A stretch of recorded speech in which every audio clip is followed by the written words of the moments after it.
Après Kinshasa, cap vers la ville de Bagdolité, au centre commercial Baza, dans la province du Nord-Ubangi, que s'est tenue de nouveau une conférence débat organisée ce samedi 2 juillet 2022 par l'état-major de la campagne du candidat gouverneur Seti Yale Kété, ayant pour le même thème « Quel gouverneur pour la province du Nord-Ubangi d'aujourd'hui et de demain ?»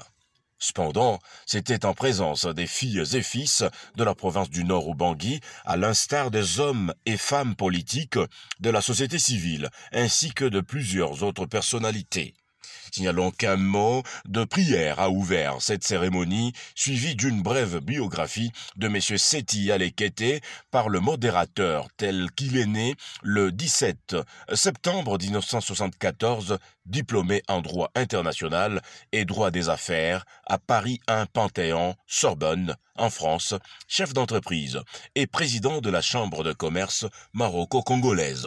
La prise de parole par M. Seti Yale Kété était marquée non seulement par la mise en évidence des couacs dans la gestion qui caractérise la province du Nord-Ubangi, mais aussi et surtout par une panoplie des solutions durables pour le bien-être des populations qui y vivent.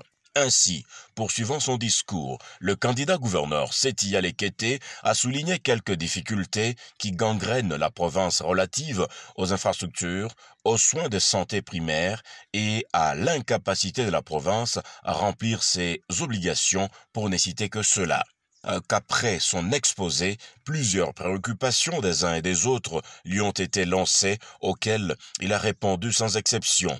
À la fin de la dite conférence, M. Seti Yale Kété a livré quelques impressions face à la presse locale. L'exposé, comme vous avez pu le suivre, se divise en 3 chapitres. Il y a un chapitre qui traite de la situation actuelle. Le second chapitre traite de ce qu'on doit faire de manière directe, le pragmatisme. Le dernier chapitre traite de la vision. Mon ambition, en étant gouverneur, c'est de pouvoir améliorer un tant soit peu la vie des gens, mais que les gens également comprennent que c'est avec leur concours qu'on peut aller loin.